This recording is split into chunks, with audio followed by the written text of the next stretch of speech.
It's a Murph, you a fool for this. It's a wave. The chocolate baddie Mary Jhay, it's a wave. And what I did, that's my name, it's a wave. I'm talking state to the... What's up, y'all? It's your favorite chocolate baddie, Mary Jhay. I'm live in LA right here on MyRadioChicago. You already know the vibes, man. I got you in the building. Hey. How you feeling? Feeling real good and full. I just had some, hey, what that was we ate? Limbs. Oh, you had some limbs barbecue. Limbs. Yeah. Okay, what you get? Some ribs? Nah, I had some chicken. Some chicken. Okay. Did you liked it? Yeah. I ain't gonna lie. Now, our food, it do hit different. Do your homework on Chicago food, man. They're definitely better than the A, man. That's one thing I can say I can flex on a little bit. I'm like, damn, the food not good here. Like, I'm spoiled. You know how it is. You just gotta know the spots. You know what I'm saying? Yeah, the club. You know, no, but real talk, it is actually all the good food in the club. You gotta go to the club in Atlanta to get good food. That's a fact. Diamonds, Blue Flame, all the strip clubs. Yes, Magic. Yeah, I go Magic Kitchen like I was every other day. I'm like, damn. No, that's a fact. We eat Diamond Strip Club. We in that motherfucker at least once a week, maybe twice, just for the food. So yeah, Boogaloo. Boogaloo, what you know about Boogaloo? What is that about? I told you that's my home. Nah, Boogaloo, goddamn. That food, what? Lamb chops. Oh, them lamb chops, and I'm put you up on game. The Rasta pasta. Facts. What? Yeah, Boogaloo. With the cornbred. Yeah. But Shorty said she made that cornbread herself. I say, girl, yeah. I said, girl, fuck Mary Max. Yeah. Hell no. I ain't going. I went to Mary Max twice. I'm thinking like, all right, this probably the best soul food. Nah, man, I went right in Boogaloo and got like mac and cheese with the henny lamb chops. Do y'all homework. That's what I'm saying. I didn't celebrate my birthday twice up in Boogaloo. I'm running it back a third time. Yeah, that's my spot. Yeah, for sure. That's how I feel. Okay, so for all my Chicago people and for everybody in the world, introduce yourself. Let them know who you is. Champagne Chew you dig, Young Chew, all of that. You know what I mean? Producer, songwriter, currently managing, doing exec. I manage Lil Scrappy, artist, loving hip hop. DJ A1, he's a DJ for J-Lo, Escape. He actually just went viral from the verses with the Escape and SWV. Okay. And then he did the one with Sammy and the R&B one with Sammy and Bobby V and all of them. And then I manage producers, Key Cow Music. He produced for like Gucci Man. Shit, he done Fat Trail. I think he just did Fat Trail's new record, That Nigga What. So, you know what I mean? Management, exec side, but I also still produce. I've been working with Suki Hana, Club Guys Zimmer. Suki. Yeah, ATL Jacob. Okay. Yeah, Okay. Yeah. And you are you originally from Chicago? Not Chicago, from Atlanta? No, I'm actually from Kentucky. Kentucky, we cousins. Kentucky, yeah. But I've been we like literally cousins. Yeah, but I've been in Atlanta for like 10 years, you know what I'm saying? saying? Yeah, that's definitely, hey, that's the crib. But yeah, I'm originally from Kentucky, man. Shout out to ESTG, Jack Harlow. Yeah, I was just finna bring up ESTG because I was gonna say ESTG is hard. He been I hard. love me crazy. some G, man. I was just telling somebody, I'm like, man, I love ESTG so bad. Like I believe him. His story just different. Like he be popping his shit. Like, you know, I ain't even mad at it. You know what I'm saying? That's the homie. That's what's up. And Jack Harlow, that's my little brother. I've been rocking with him since he was 18, fresh out of high school. Okay. You know what I mean? Rest in peace, Static Major, one of the best, crazy with the pen. You know what I mean? I know y'all know Static Major. If not, look him up. I'm talking about he done pen for everybody from Aaliyah to Lollipop with Lil Wayne, but you know, so Kentucky, we, you know what I'm saying? We small, but we still big in talent, you know what I mean? But yeah, I've been in the A for, cause see, back in the day, I was like, when I was younger and shit, whoa, what the fuck? Whoa, that's insane. That motherfucker came out of what nowhere. the fuck? DJ. I'm flabbergasted right now. I ain't never seen no shit like that. Hey. Came out of you dig. But yeah, so ooh, we in the trenches for real, man. Yeah, do your fucking homework, boy. What the fuck, man? I'm finna call the landlord, man.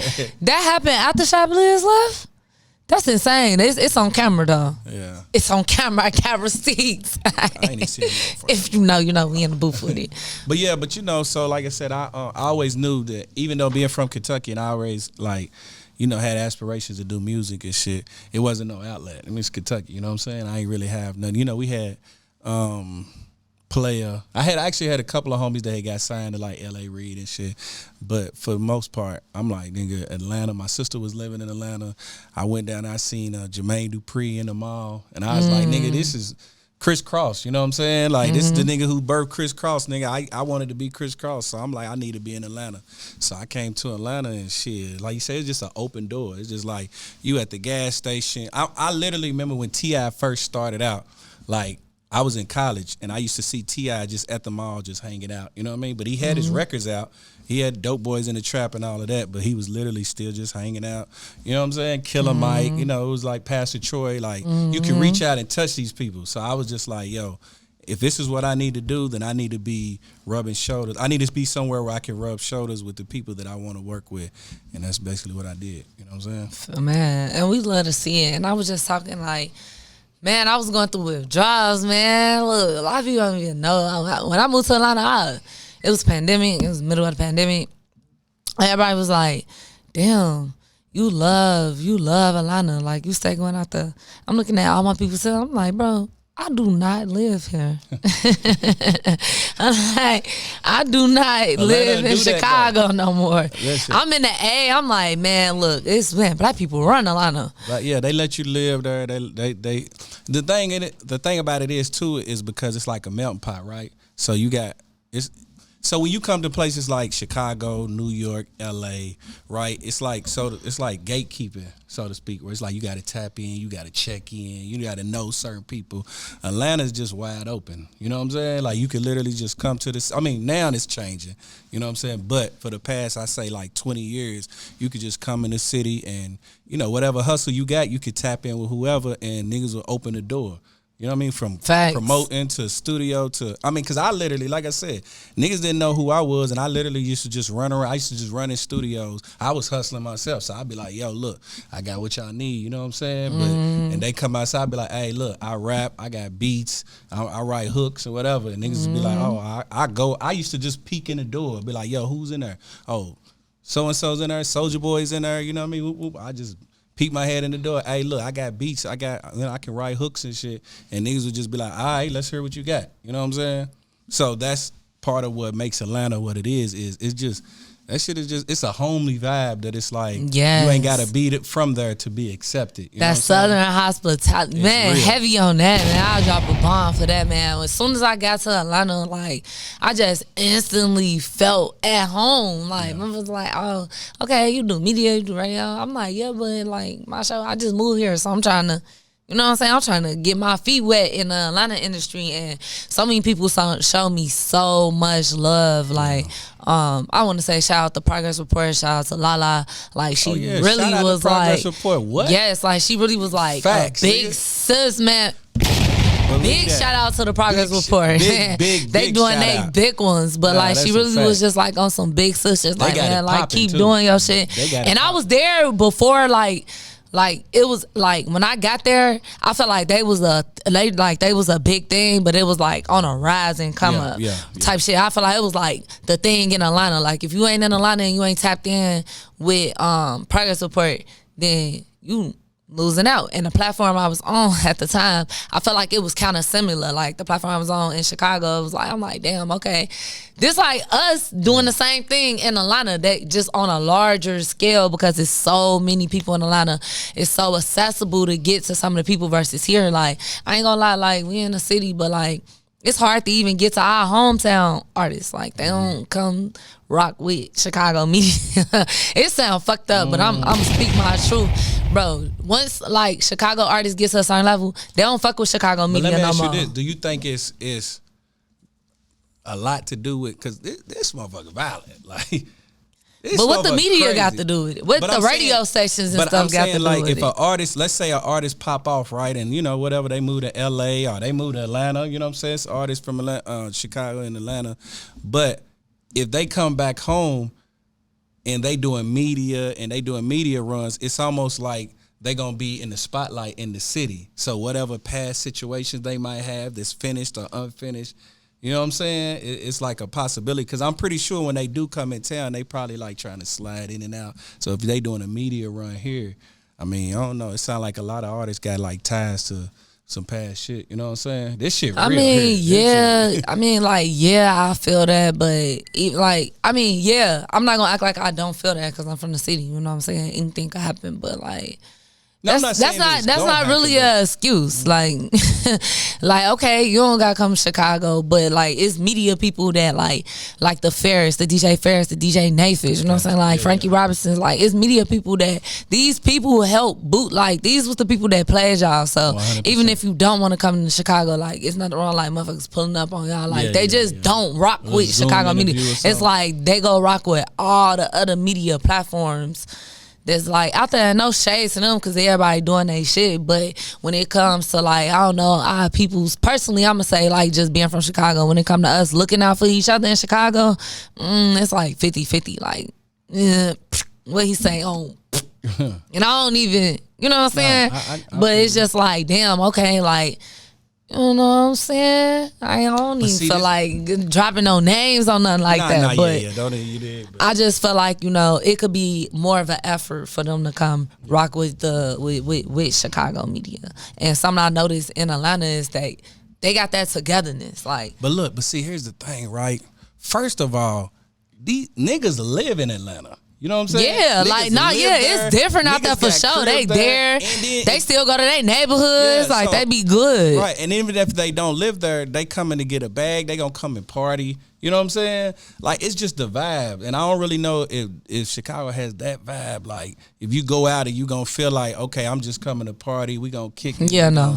You know what I'm saying? Like, no, as an artist, you better not be. That's what I'm saying. I know Chicago, like you said, not no Lil Durk. Like, you're not finna catch him just loafing and no after party and no shit like that. Like, ain't nobody book him up for no after party for his tour. Like, he ain't playing like that. Because I know a few artists that is from Chicago that moved to Atlanta just to get away because they was doing music here and they was too distracted, for lack of a better term. You know what I'm saying? So.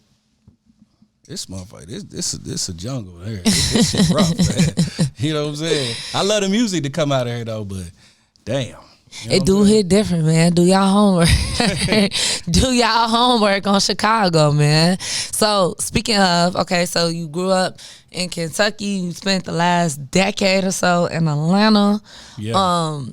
I met you at an event in Atlanta. Yep. That's what I'm saying. I was outside in Atlanta. I feel like I started tapping in Atlanta industry. Yep. I'm like, man, the industry in Atlanta is just different from like the local industry in Chicago. Like even it on down to the attitudes of people. Like, you know what I'm saying? We in the room with people like Lil Scrappy and like, you know, some people might be like, oh, it ain't a big deal. But like, you know, it's Lil Scrappy. And it was just like a very humbling experience. I just love how everybody was just like on some cool shit versus like, I ain't gonna lie, you go to some industry.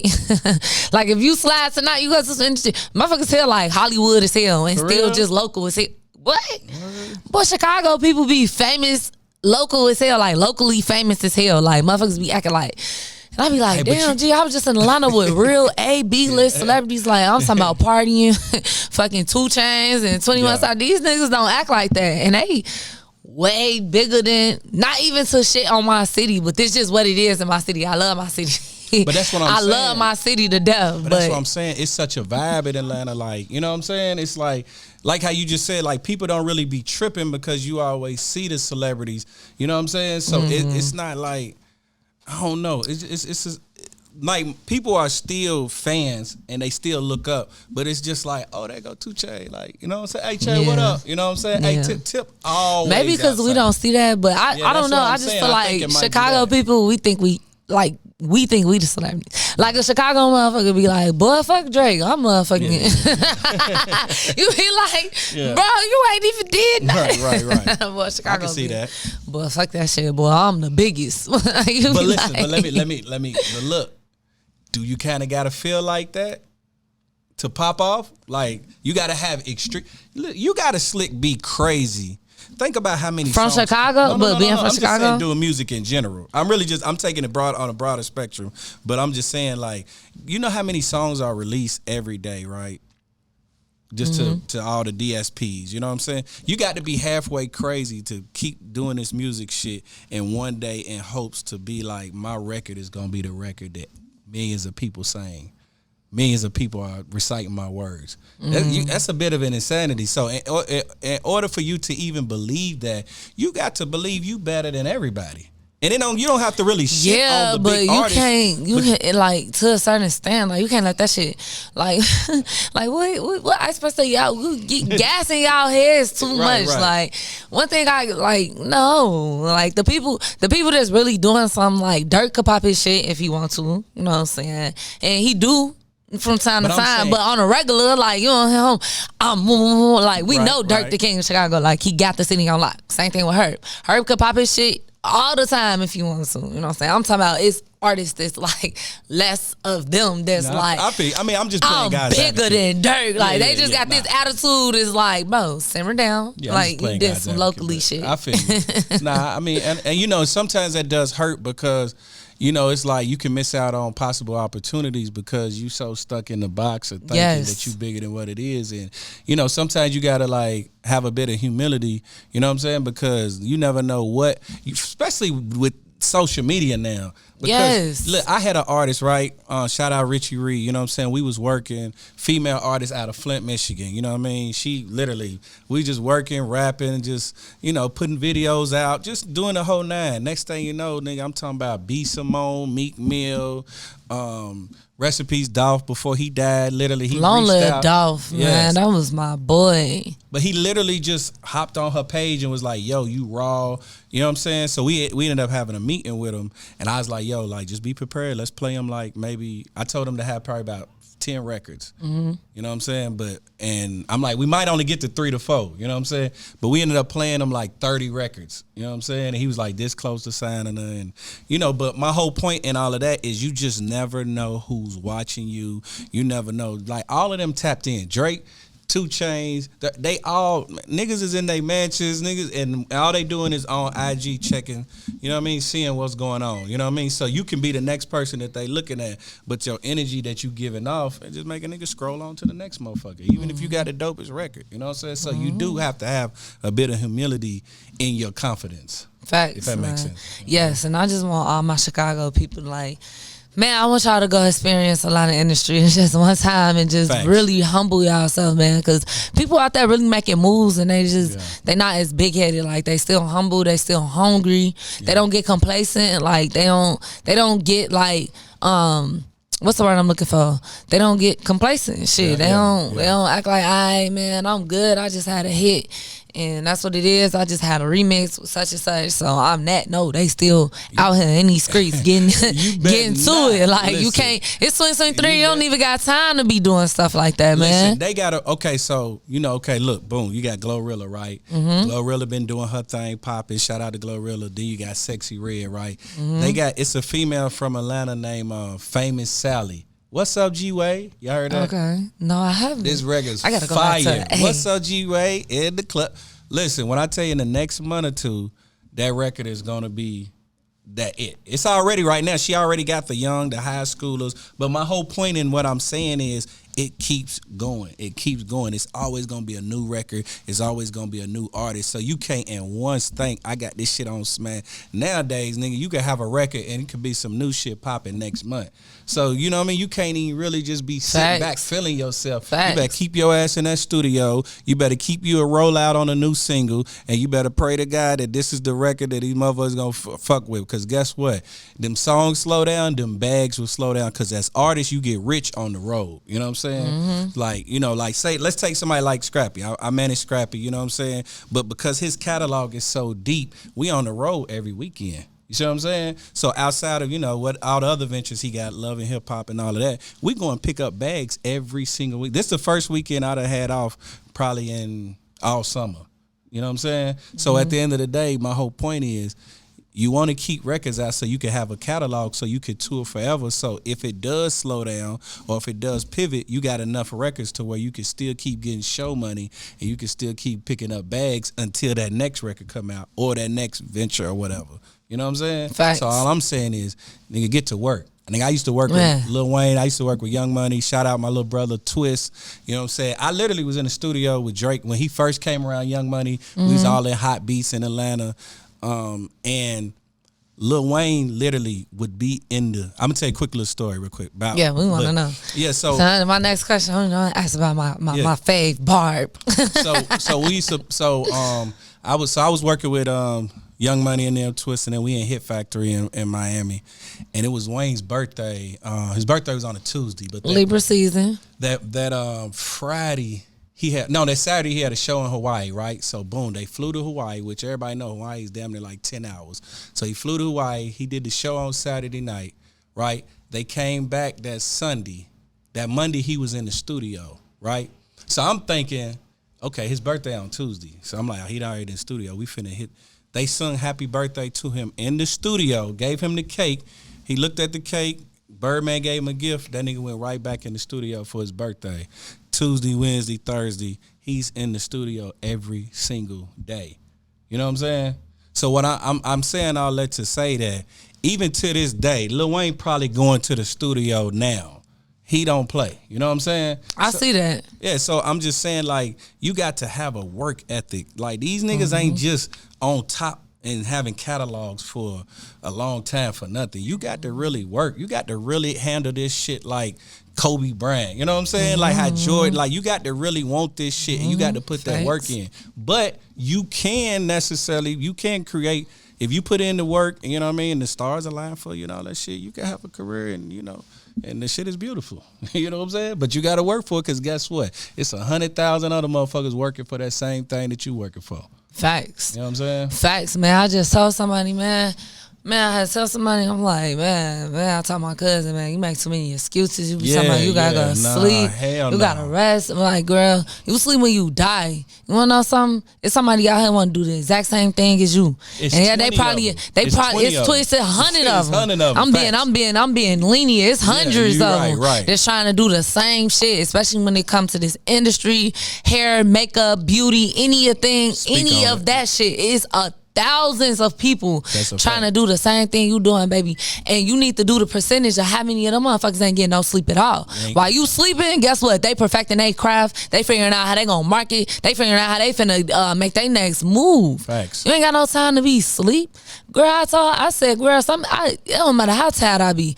At this point, I probably sleep like 3-4 hours. I don't got time to sleep. Cause this shit wake me out my sleep. I be like, oh my God, somebody creating That's right. Somebody trying to get that next big interview. You know what I'm saying? So I'm thinking about my future and what I need to do because it's really like time is what is time.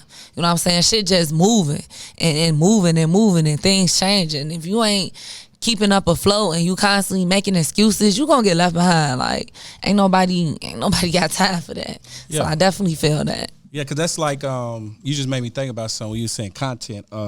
DJ Small's Eyes. Small, that's my little brother, you know what I'm saying? But like I helped him create DJ Small's Eyes. Like we used to be on the phone talking like how we gonna put it together, you know what I mean? And he was at the time he was Yo Gotti's DJ, but he was transitioning because he was like, man, I don't want to, you know, DJ no more. He didn't want to be on the road. He wanted to get into the media and stuff. So literally, I think maybe when he started, man, he might have had probably, I don't know, 5,000 or 6,000 subscribers. You know what I'm saying? He probably was getting collectively less than 10,000 views a month. You know what I'm saying? But when I tell you, he was doing 3 or 4 interviews a day. He was putting out. He would chop. You know how Vlad do the 2-3 minute clips and stuff. He was dropping 3 to 5 clips. I remember every single before even day. Vlad was a thing. Like DJ Small Eyes, that was like the go-to. Yeah. So, but what I'm saying is, he went from that to now. You know what I mean? Over 1 million subscribers. That's all he does is literally just interviews. He don't do nothing else. He don't. Facts. He don't do mixtapes. He don't go on the road. He just straight content, putting out content. But when I tell you, that nigga was putting out 3 to 5 to 7 video clips every day, not leaving the crib, chopping up interviews. Like literally, he just dedicated himself to that, and that's all that mattered. You know what I'm saying? So to see him go from me and him just on the phone talking about, yo, you gonna be the Vlad of the South and we gonna do this, that, the white couch and all of that stuff. Like I literally helped move the couches in the room with him. You know what I'm saying? And this Speak on it, boy. Don't play with it. Nah, facts. Went from that to like 1 million subscribers. You know what I'm saying? Like the dream is real. Whatever the fuck you want to do. You know what I mean? But it's just work. That's all it is work. I used to think it was like some kind of shit that they would reveal, you know what I mean? Like when you get to a certain level and they gonna show you like, nah, you know what I'm saying? This is what, the industry do and all of that. And really all it is just work. It's work and money. You know what I'm saying? Work in that bag, man. You gotta have that bag behind you. You gotta have somebody putting that bag behind you. You know what I mean? Facts. Because you gotta have marketing and promotion, but then you gotta work so you can have songs to put marketing and promotion behind. And that's really all it is. And then when you add God in the mix and, just a little bit of the stars aligning, then there it is. Facts. But it can happen for anybody. I say all that to say it can happen for anybody. Like, I don't give a fuck who you are. Facts. You know what I'm saying? It could literally, just even like I said with Berg when he was Hitmaker when he was Berg. I was working with Berg in the studio, in the same studio with Lil Wayne, Hot Beats. I know y'all done heard Drake talk about it and all that. Literally, it was literally 2 Chainz, Duffel Bag Boy. Wayne would be in the big room. 2 Chainz would be in another room, and Young Berg would be in another room with Boo and Gotti, and you know what I'm saying? Damn, what's my guy name? I can't. Damn, I fucked up. Damn, my nigga, Cat One. Fuck. Shout out to Cat One. I remember Cat One. I think Cat One is the hardest nigga. Oh my god. But back then he was Berg's hype man. You know what I mean? When I tell you this nigga Berg, he used to get high, get on the mollies and shit, and this nigga would do 8 or 9 songs in one session every single day. You know what I'm saying? Then he went down to Miami. Same thing. I'm down there to work with Young Money and shit. I see him. He like, yo, Chew, here goes some beats. Take them beats. Where you at? Oh, I'm in the studio every single day. Then he moved back to Atlanta. He was fucking with DTP in the studio every single day. DTP. You understand what I'm saying? But what I'm saying is for him, what he's doing now, that's why I salute him. You know what I'm saying? I'm happy for everything, but he worked for that shit. Hitmaker? What? No, he went through did. a period. Niggas wasn't fucking with him. What? Yeah. Niggas was like, what? Like niggas used to play. He had to go. He had to come rebrand and come back. But he for kept working, and that's what I'm saying. Now, listen, he is one of the premier go-to producers in this motherfucking game, and all he did was just put the work in. You know Facts, what I mean? So, man. Work hard, play hard. Fucking hard, man. Just work. That's all, man. Stop fucking coming up with excuses. Get your ass in the studio and just work. That's it. Okay, work, man. I want to speak. I want to talk more about your work ethic and how you got to where you are today. And I want to pick your brain on my hot topic. For sure. And I'm gonna tell my story about meeting you and Scrap in Atlanta. But I'm gonna play a throwback because hold on, let me see. I want to play a throwback because when I did the interview, we actually sat up there and watched this old video. And I thought it was a surreal moment. Like, damn, this was really back in them days, bro. Like, and to see, like, motherfuckers still, like, out here. You know what I'm saying? Motherfuckers still out here. As he told me the last time I seen him, we out here hustling this media, man. You can't be mad at it. You got to respect it. All right, so I want to tap into. They giving them big bags. Yeah. Y'all better diversify y'all portfolio. Yeah. That's all I was saying. You know what I'm saying? Add multiple streams of income and diversify y'all portfolio. You know what I'm saying? You did. You know what I'm saying? And I'm talking about into my lingo though. No, we finna tap into Lil Scrappy with no problem. Shout out my little brother, man. Lil Scrappy, TC in the building. Shout out D the Problem, Swift Player. You know what I mean? One Way Fly, man. Oh, listen, we got some hitters. We got some young hitters. D the Problem, Swift Player, One Way Fly. Oh my God. You know what I'm saying? Man, don't play with it. You don't want no problems, man. Don't go nowhere. It's the New Wave Show. Your favorite chocolate baddie, Mary Jhay. You already know the vibes. Turn me up. Hey. It's a wave. The chocolate baddie, Mary Jhay. It's a wave. And what I cheat, that's my name. It's a wave. I'm talking state to the... all my baddies that's been asking me, hold on, what's this say?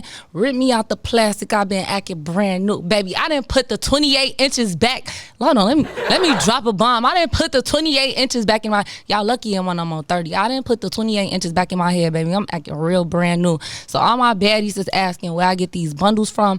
They are luxurious. Okay, it feels great. It feels amazing, guys. You can shop True Hair Boutique. That's CRU Hair Boutique. Everything spelled normal. Use my code to get 20% off. Look, I put the code in. So if you spend like $250, it's like $70 off. So don't sleep on this code, all right? 20% off. That's hashtag baddie20, baddie, BADDIE 20 with the hashtag in front. Shop today, truehairboutique.com. That's CRUHAIRBOUTIQUE.com, right? On everything. It's a wave. The chocolate baddie Mary Jhay. It's a wave. I got Chew in the building, the big one, not the little one. From the A to the shot to the shot to the A. Hey. Really from what part of Kentucky you from? Lexington. Oh, I drove through Lexington a couple times. I went to school in Carbondale. So, oh, for sure. Yeah. For sure. Paducah. I used to be through Paducah, Lexington. Yeah. I've been to Louisville, like once. Yeah, I've been through Kentucky. They got some artists working. Actually, Lil Boosie just signed an artist from Lex. Shout out Q Biz. Man, my nigga Slime Bucci. You know what I'm saying? My little nephew. Oh, I got my little nephew going crazy. You know what I'm saying? Okay. Okay. Slime Bucci, baking soda. It's to cut the stove on. You know what I'm saying? Baking soda blue. My nigga Heavy. Like it's some niggas working. You know what I'm saying? Okay, go ahead. Shout out Kentucky, man. Hey, not to go out topic. Hey, EST say before me, but niggas barely know Louisville is it. Nah, for real. Man, I love EST, man. I love that for Kentucky. Bro. I love to see like he been popping his shit. Listen, before they. That's how he got on. I could tell because nigga. Them niggas had money. Them niggas was pulling up Raries, big, you know what I mean? Niggas was iced out, everybody. And a lot of people thought they was from Atlanta. You know what I'm saying? Because they was always in the city moving around. But like I said, them niggas was moving heavy.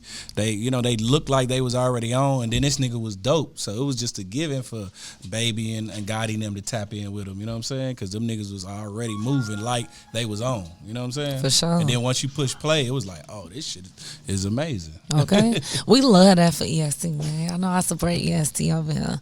So, okay. So back to what I was saying about classic, timeless music. Yeah. All right. So it's getting into my hot topic question of the day.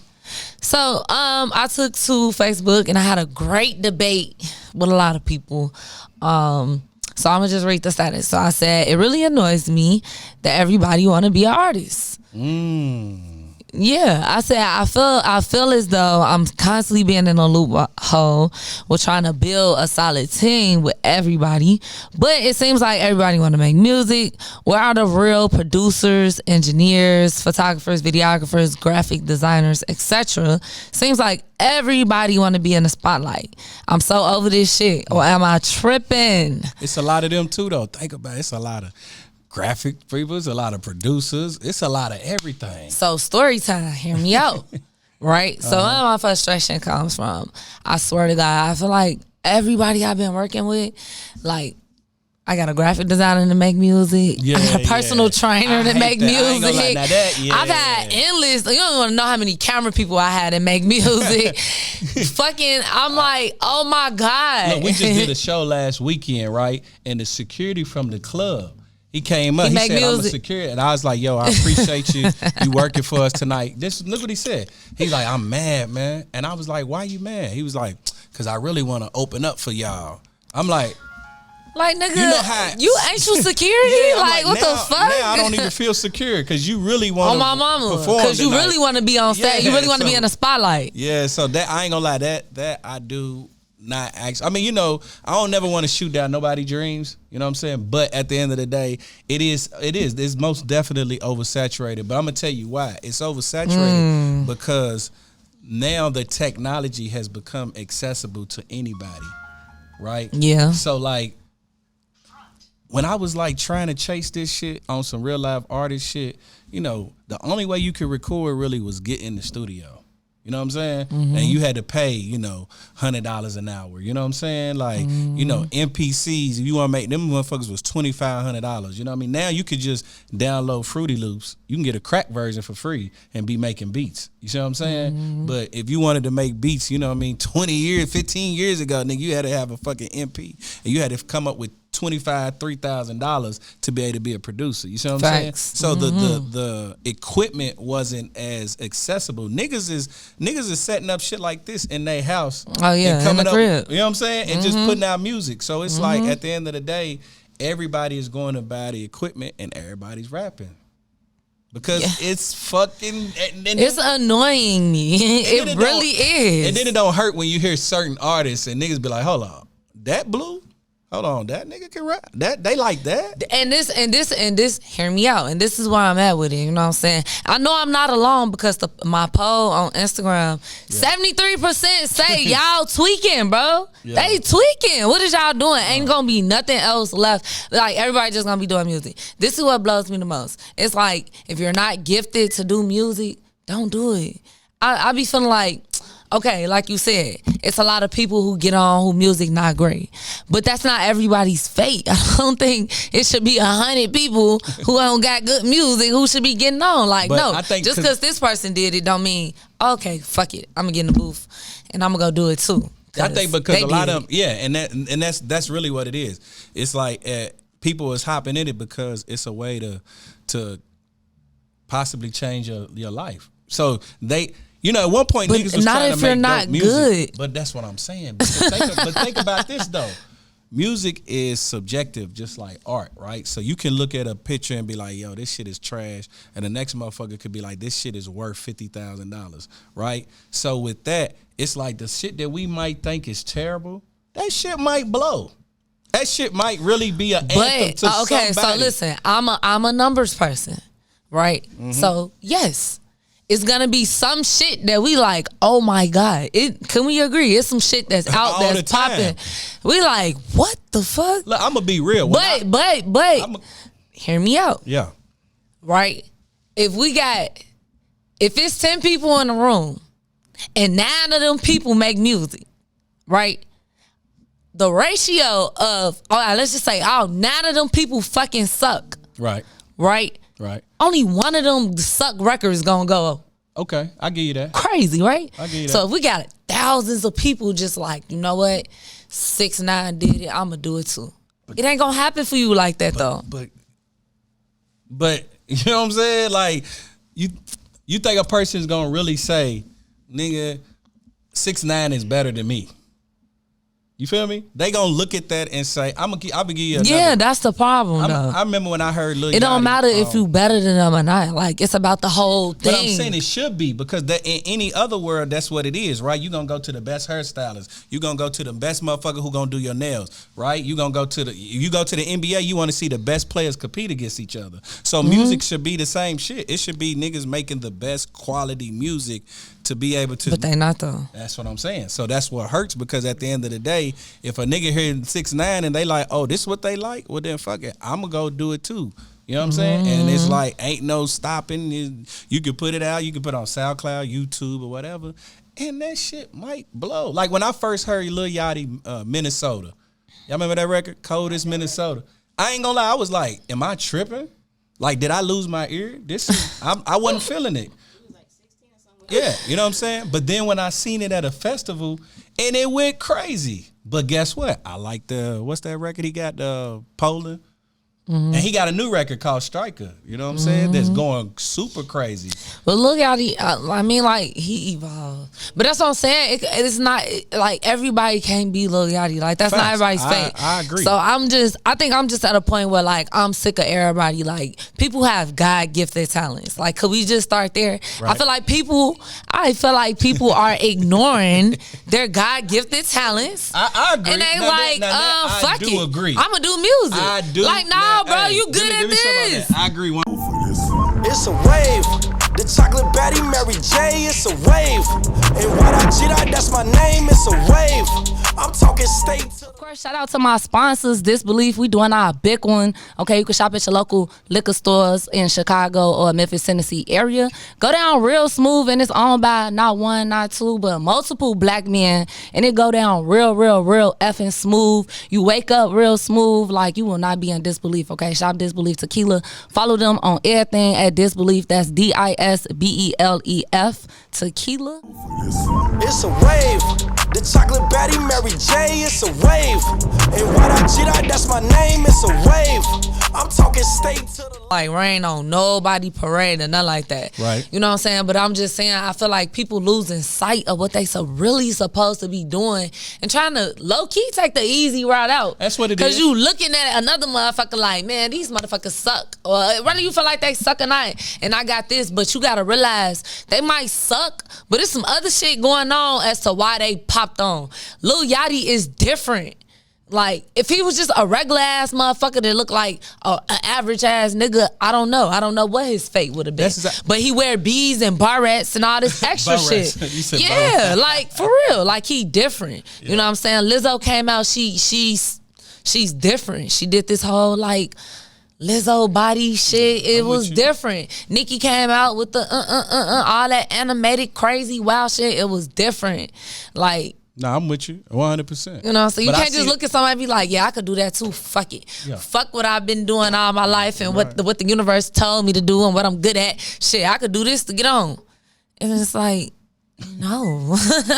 I'm with you. I mean, I'm with you. I do think it definitely has taken a hit, and the quality of music is not as. I mean, there are some jamming ass shit, but I mean, I do agree with you that niggas are missing they God-given talent, chasing this shit. Chasing I'm some other shit, yeah. I'm with spotlight shit.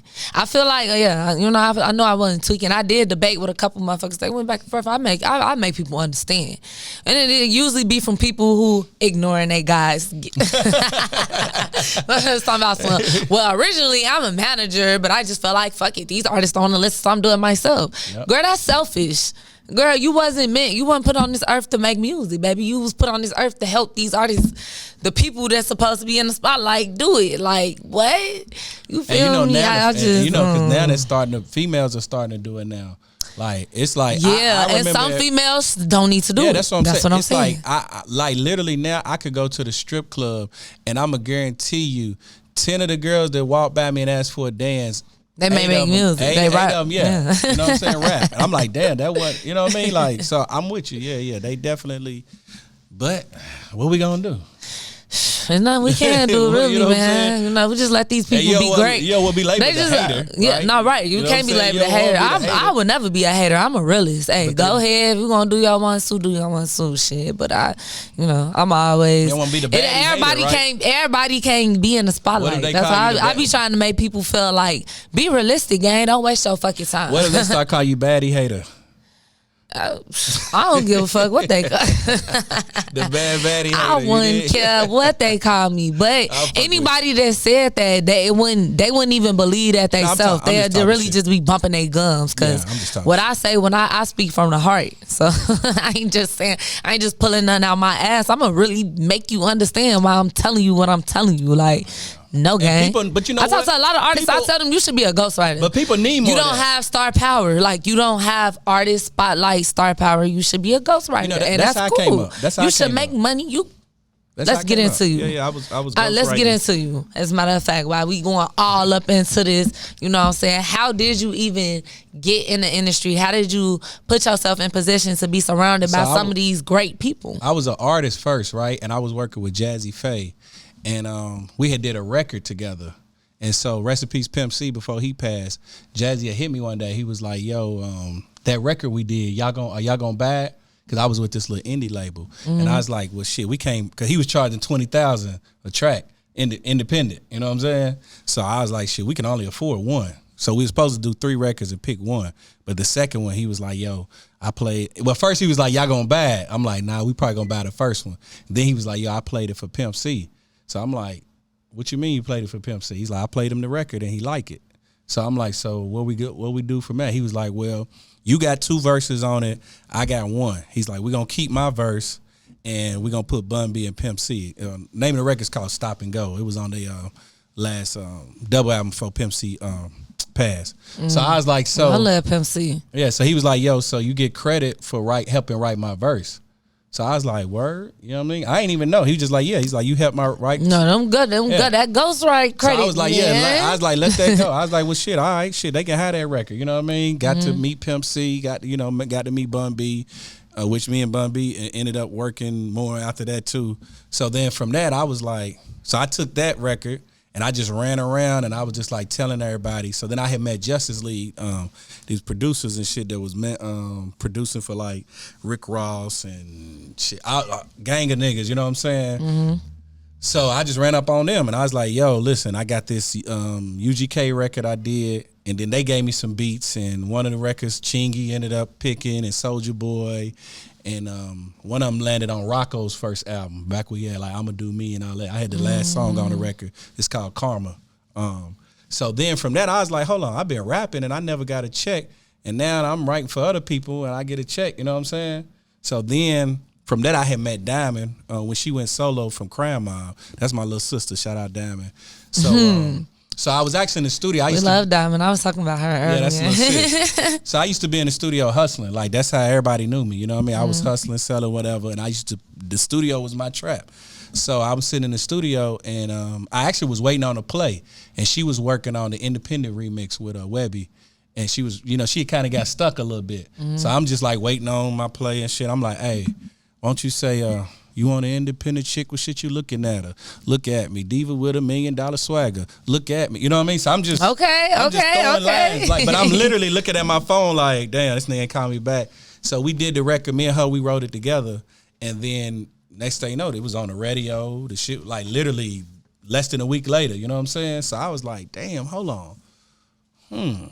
Because niggas get writer's block, you know what I'm saying? Motherfuckers don't, they run out of content. So then I just went hard, and I was just like, listen, whoever need bars, because I'm nice, I can rap, you know what I'm saying? But I'm like, niggas might not always be looking for another rapper, but if I come in and I help you make your shit better, then I notice the door open. Thanks. So after that, I just started just showing up to, and then I had whatever they needed to, you need some lean, you need some whatever, you feel me? So I'm like, I got that too. But my number one focus was, to help write and do music, you know what I mean? So really it went from UGK to Justice League and Soulja Boy Rocco. And then once that independent remix took off, then from that it was just kind of like, then they started hitting me, you know what I mean? Labels started hitting me. Then it was just like, now once you have, a couple of records under your belt, I just went crazy. But it's a lot of records that I wrote, that I helped write, that now on the aspect now of looking back, I'm like, it was cool for the money and stuff, but you want that credit.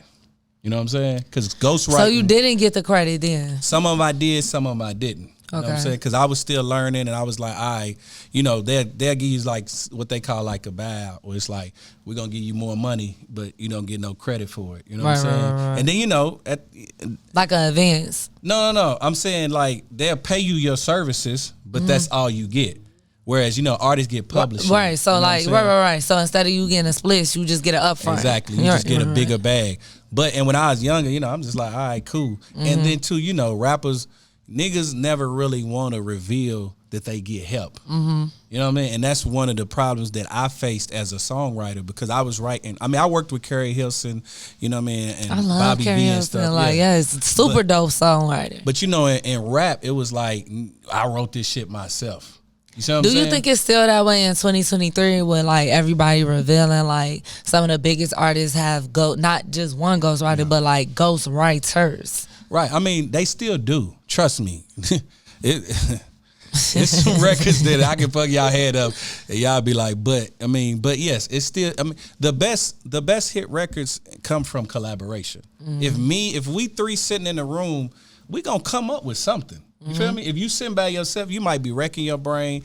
She might come in and be like, hey, on that part, chop it up and just say some choppy shit right there. And I might come in and be like, yo, on that fourth bar right there, from the fourth to the eighth bar, let's go melodic. You know what I'm saying? Whereas you might not have heard all them different avenues by yourself. You see what I'm saying? But because rap, you supposed to be rapping your life. It's like nobody's supposed to be writing my life but me, because this is my life. But guess what? I can sit back and analyze you. I probably can give you a better song that you can write for yourself because I'm listening to you and I'm studying you. You know what I'm saying? You gonna write me a song? Facts. I got you. No, for real. Fuck it. Look, I'm about to be like everybody I just talk shit about. Yeah, because why the fuck not, right? That's what everybody else doing. Fuck it, I'm getting the booth. I do actually hate that, though. I hate that artists can't acknowledge that they have collaborators and that they work. I hate that. You know what I'm saying? Because it's like, it don't take, you can still go It don't take no shine because it's still like, I mean, you're the one that's presented to the world. And that's a talent within itself. That's my whole point with this hot topic. Like, it's not just about having the bars or having the beat or, you know what I'm saying, having the skills. Like, it's about the whole everything. Like, if you're not gonna be a performer, if you're not gonna have that look, if you like everything, like it's just like you got 1/3 or 1/4 of that's it. Like, fact. Yeah. you don't have the full thing. You know what I'm saying? I think we should start focusing on that specifically. Like, I think if we recognize that more of a talent, like you're a performance, like you're an artist. You know what I'm saying? You're animated. Like, we think about people I love that's just like unapologetically themselves, the baby. Mm-hmm. Like, you know what I'm saying? Like, he's giving us that animation. He giving us that show like every time. It don't matter. Sexy. She's like unapologetically herself. She's going to give us sexy. Free my baby daddy. Whatever. I'm like, whatever. I like Sexy Red's personality. I like her. She's fun. She's entertaining, her and Suki. But yeah, yes. She definitely has something about her that makes me tune in. Mm-hmm. You know what I mean? For sure. And that's what I'm saying. You can literally take that. It's really, you know, what they would call the it factor. You take that it factor and you put a record behind it. You know what I'm saying? That's like the recipe for a superstar. Yep. You know what I'm saying? Yep. So yeah, I'm definitely with you on that. That's just like Jack. Like, when I first met Jack Harlow, we all knew he had it. You know what I'm saying? Mm-hmm. Like, just, you know, country white boy that could rap. You know what I mean? But he had a team around him, and all they would do is just be like, "Yo, I like that beat." Like, I mean, because he would write all his shit. You know what I mean? But they just there, just helping him, just like, "Yo, maybe you should rap over that beat. Maybe you should try this cadence." You know what I'm saying? Mm-hmm. And I mean, like, look what he blossomed into. But he always had that it. When we first met him, shit, it was 4, 5, 6 people trying to sign him. And he was fresh out of high school. So we all knew that he was going to blow to where he's at. You know what I mean? So I say that to say that, even like the baby, back when he was running around with a pamper, it was enough to talk about. If you was at South by Southwest, you know it did do hit different. Do your homework. They could have not talked about it. They could have not talked. It's niggas that done did just as crazy antics and ain't make no blogs and ain't, you know what I mean? So it was always something about him that gravitated to people. And that's one thing that a lot of people don't understand is, as superstars and this shit, it's a it factor. It's a wow factor. It is. It definitely is. It ain't just hit records. Facts. You know what I mean? Like, you gotta have something that make the people tune, especially in the social media days. Because in between us listening to your record, what we doing? We on your page, like shit. Who the fuck is this? Let me see. You know do I believe this person? That's first thing. I swear to God, it's first thing. As soon as I see, do I believe them? Don't believe them. Yep. Like, as soon as I don't. Nope. Yep. Or like, damn. Okay. No, so that's either one of them. But I'm telling you, you got the it factor though. Oh yeah, no, I'm telling you though. You know what I'm saying? You got the voice, you got the swag, you got the personality. We could put some records on you. Come on, man. I'm telling you. Fuck it, I'm finna do it. Shit. I feel like I do got the it factor, but I just feel like, personally, like, really, I could have really got in the booth. Like, I be having like I feel like a female version of Lil Baby. Like, I already be having like little slick shit. I just be like, just go to the studio. I'm like, nah, I just be playing. I be talking shit. Like, that ain't my passion. I don't think that's my fate. My fate is doing this. This is what I love to do. You know what I'm saying? I feel like, you know, but I can Angie Martinez it out, because definitely so. Right, yeah, you do your homework on Chocolate Daddy. I ain't too, you know, I can Angie Martinez it too, because writing, like, I ain't gonna lie, I used to do poetry. I used to write poems. I used to write stories. I used to write songs, and then writing raps was like the last thing I tried to do in high school. And then I just stopped. Like, after high school, it was kind of like some shit I started doing when I started smoking weed. I'm like, oh, I could freestyle a little bit too. I was around a lot of people that knew how to freestyle and rap and stuff like that. So I was into music at first, but I feel like my purpose was this. And this was I feel like since you said it, you the last person to tell me, so I'm finna get in the booth. That's what's finna happen. Chocolate Baddie in the booth, real life baddie bars. I make motherfuckers rap. I come up here, I make motherfuckers rap. So yeah, I seen who was that last female you had? I was on your page. She was going crazy. Which one? I'm finna tell you. The baddies been going nuts. Nina B, Sin the Winner. Sin been going viral. I think that's who it was. Sin been going viral on TikTok. I woke up, everybody was like, "You viral on TikTok?" I was like, "What?" And they're like, "This why you can't date Chicago women." I say, "Oh, what?" They say what? Ooh, I could run Sin baddie bars. We run it back. We play it on here. Sis went crazy. Definitely, man. Yeah, tap in with the baddie bars, man. We gotta get some of your artists up here. Nah. We're gonna bring Scrappy up here. Nah, definitely for Get sure. some baddie bars. Speaking of, how did y'all even get connected? I think we talked a little bit about it the last time. With Scrappy? Yes.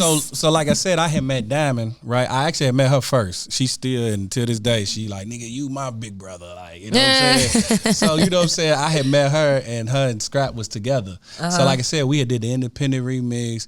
We did, she had dropped a record called A Lot of Money. And she was just, establishing herself away from Crime Mob. So I was just right there with her. And we was just working, just doing records, mixtapes, working, singles. And so Scrap, he would hit me, you know what I mean? He'd be like, yo, like, nigga, I'm trying to get some trees. He would call me and shit. He'd be like, hey. And every time I pull up on it, he'd be like, hey, I like that record y'all did. And that's it. You know what I'm saying? That's it. He'll shop with me, keep it moving, call me again. Hey, bro, you know what I'm saying? Hey, I like that record y'all did. He would always just say, and then one time we was in like a little store or something, getting something to drink, and he just started rapping one of the hooks that we did. He was like, nigga, that shit jamming.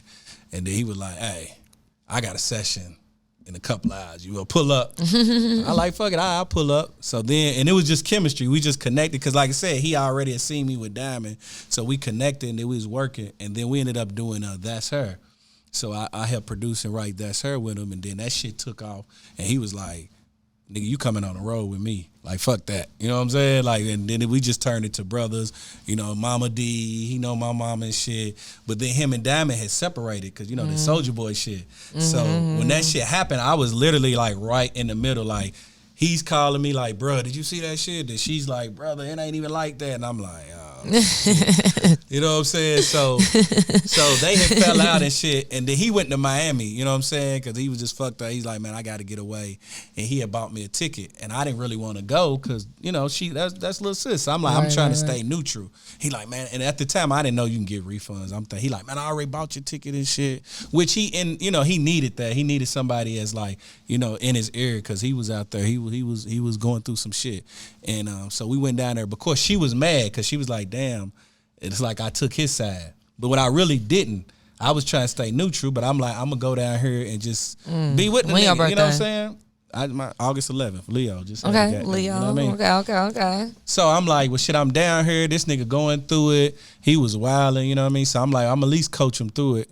And so from that, once he made it through that, we just kind of like, he was like, nah, nigga, now this some brother shit. You helped me when I was at my lowest. If we locked in, ain't no switching exactly. up. So from that, it just went from, I mean, I literally hype man, DJ, road manager, and you know what I'm saying? And since, the right way. You know, then I was just like, bro, let me just really help you, you know what I'm saying? Let's pipe this shit up.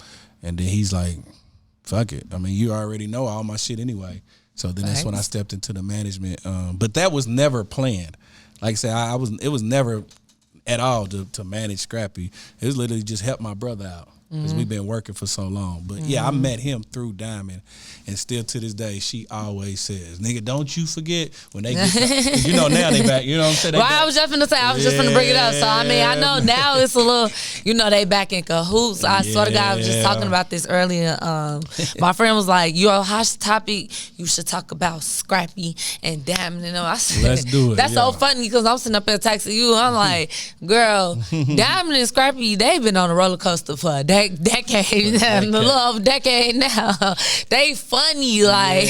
And it's crazy because it's like, it's real love, like, you know what I'm saying? You could tell, yeah, it's real love. They really was, you know, an item, and even, you know, when they separated, it started off rough, you know, with the whole Soulja Boy shit, but then after a while, they both just went their own way, and it would just be like I go record Diamond, and she'd be like, you know, how's Scrap doing? He all right, you know what I'm saying? Then Scrap be like, damn, you ain't talked to little sis. But it would never be no, you know what I mean? It would just be like, yeah, that. And so I was like, damn, they both still wondering how each other's doing. They never asked to link up. They never asked to meet up. They would just always ask.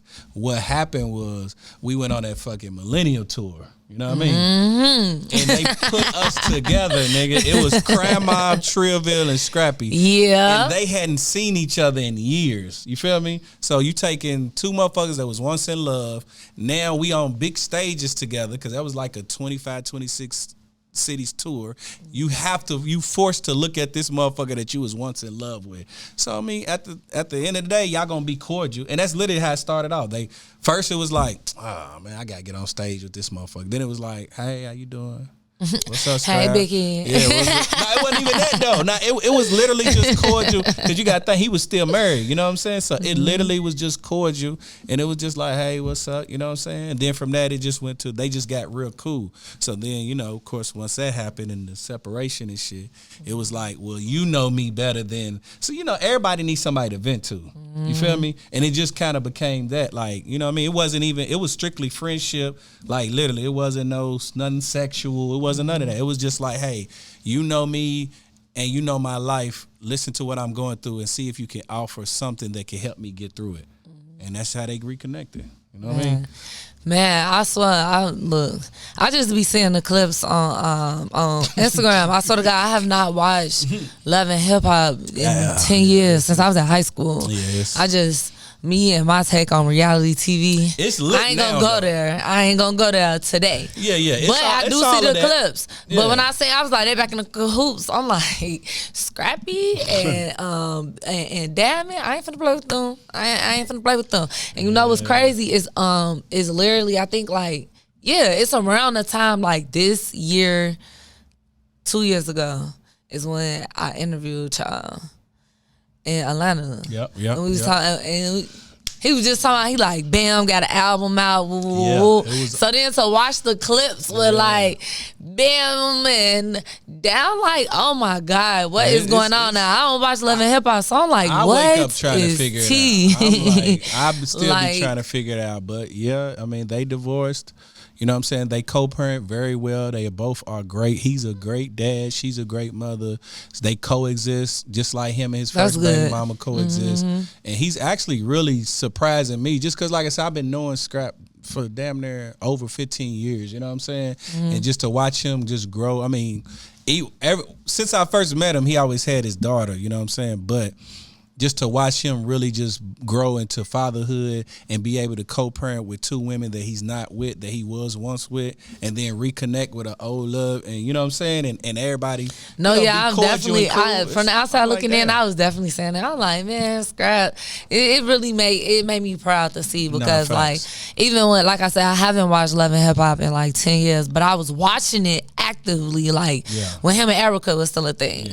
And just to watch Scrap from then and even like finally meeting him in person and sitting down with him and talking to him and like just even now into the person he is now is just like been nothing but growth on top of growth, and it's just like God is good. You know what I'm saying? We love to see that for our black kings. We love to see that for our black kings. Okay, go ahead. Okay, so I'm in 2024. I feel like this year has flew by. I'm already thinking about the next year, what I'm doing, goals, all that extra. What do you got planned for the remainder of this fourth quarter and for 2024? So we working on a few things. Well, actually, you know what? I can't disclose. We actually working on a show because they actually put it out, Scrappy and Chaotic from Love and Hip Hop. Okay. Actually, we working on a show for them too, so we'll be casting in different cities. Scrap, he's actually working on some music. We got the label, so we dropping projects, and we actually looking for artists. We look, Leon. Oh, look, we looking for artists. The DMs you heard it here first. It's a new wave show. Listen. Flood my DMs with music. I don't care who you are, female, dude, white, black. You know, whatever. You know what I mean? I'm looking for music. We looking for music. We working. We curating artists. We gonna bring you through Atlanta, run you around. You know what I'm saying? And you know, you got some momentum, and we gonna help you build momentum. And you know, we trying to help niggas get deals, and you know what I mean, just usher in the next wave, the new wave. The new wave of talent. You know what I mean? Like I said, I'm still in the studio. Like when I'm not working on executive stuff, I'm literally in the studio. We still creating. I shop records, producers send me beats. I help producers get placements and stuff. You know what I mean? You know what I mean? We getting Love and Hip Hop placement checks. We getting sync money. Let's we go. getting placements on albums. Let's go. Like I said, it's just an all around workshop that we doing, and it's just all centered around music. And then outside of that, we creating content. You know what I'm saying? Like I said, Scrap and Chaotic got the show. I got another. I'm gonna introduce you to. I got another this female. We actually working on a podcast with her. You know what I'm saying? So we just creating content. We just living inside of music, and outside of that, we just venturing and investing our money in other streams of income and shit. We just living life. Money. Yeah, you know what I'm talking about. You know what I'm saying? But like I said, get y'all in a entertainment lawyer, please. Yes. Get y'all an entertainment lawyer. Read them contracts. Read them contracts. If you can't afford one, try to befriend one. You know what I'm saying? Try to figure out, if you can make payments. Try to figure out if you and your homies can put something together. But get y'all an entertainment lawyer. And, the future is in your hands. And I hope everybody can grow and prosper and be successful as the dreams that they have every night. Facts. Definitely, man. We definitely receive that. Make sure y'all tap in. I appreciate you. Tap in. For stopping by. Nah, for sure. I appreciate you. You hit back. You like, Issa. I'm like, yo, what's going on? Oh, yeah. You like, pull up. I fuck with that. For sure. Hey, you say you in my... Yeah. I'm in for a second, baby Leo. Best impression. Nah, I fuck with you, though. Like, for real. You know what I'm saying? You got some dope energy. You know what I mean? You hit right back. You like, hey, let's do it. So, you know what I'm saying? Sure. Like I said, I'm excited to see what the future's in store for you and just watching you grow, and I want to be a part of your journey. Of course, we already locked in. Yeah, if we locked in, ain't no switching up. That's why instantly I'm like, nah. Remember we was that. Facts. Batman, pull up, slide on me. And I'm gonna definitely make sure when we in the city, bring Scrap through, and whatever artist else that I'm with. You know what I mean? And we just locked in. We're gonna work and we're gonna keep working. That's all I do is work. Like, yes, content crazy. That's what I'm saying. That's all we do is we work. Going content crazy over here. Facts. Let everybody know where they can follow you at on social media, all that good shit. Yeah, Chew You Dig is my IG. CHUYADIG. That's CHUYADIG because I always say Chew You Dig. My TikTok the same, and then my Facebook is Champagne Chew. Like, you know what I mean? Chew You Dig. Chew You Dig and Champagne. You know how I pronounced it? And this is Chicago me. Chitty. That's actually kind of hard. Yeah, chitty. I like how you say that. Yeah. All right. Driptionary 101. Hey, shout out my nigga Boo too, man. Shout out my nigga Boo, man. Boo and Gotti, but shout out my nigga Boo. He got the boutique going, you know what I'm saying, in the city. You feel me? That's been my brother for years. You know what I'm saying? Shout out Cap One. Hey, man, Chicago been showing me love for years, man. This Chicago, nigga. You know the vibes, man. Make sure you hit that subscribe button, turn on the notifications so you can stay in the waves. We live and lit. It's a new wave show, man. Look, shout out to my sponsors, Disbelief Tequila, black-owned tequila owned by black men. Not just one man, by black men. It go down real fucking smooth. You will not wake up in disbelief, man. I'm telling you. If you're in the Chicagoland or Tennessee area, you can shop at all your local liquor stores, man. They got all these beautiful. I got some bottles. We definitely can get some bottles to subscribe. We get a whole fucking case. Yeah, he's to on him. We can do a whole fucking promo run. Let's do it. Let's go. Let's do it. You know, the right way. I am my baddies. Then we saying, oh, chocolate baddie, you look good. Hey, true baddie bundles, man. I'm rocking my Tasha Mac wig. I don't even do the wigs, man. Y'all know Skilla. When he say my little bitch don't like no lace front, she like leave outs, but this lace front is giving. I'm gonna let Scribs get all up and personal on it so y'all can see, honey. Yeah. Shout out TD on the install, you know what I'm saying? Cousin, you know what I'm saying? Shout out TD on the drip on that as well. Real true baddie bundles. Look, baddies, if you want to look as good as this is my Tasha Mac Bob. Yeah, they said the Bob is given. You can visit True Hair Boutique. That's TRU hairboutique.com. Purchase your bundles. Get your wig like 613 30-inch. Look, next week 30-inch. Y'all don't even know. We doing Barbie World next week. It's going. Y'all ain't seen 30-inch chocolate baddie, but listen, when you hit that checkout, you can get 20% off with my discount code #baddie20. That's BADDIE 20 #baddie20. Get that 20% off on these true baddie bundles, man. You can look as good as us. It's a Murph, you a fool for this one. It's a wave. The chocolate baddie Mary Jhay. It's a wave. And MyRadioChicago, that's my name. It's a wave. I'm talking state to the. You're tuned in to the best where you can rep what you rep and you can step how you step.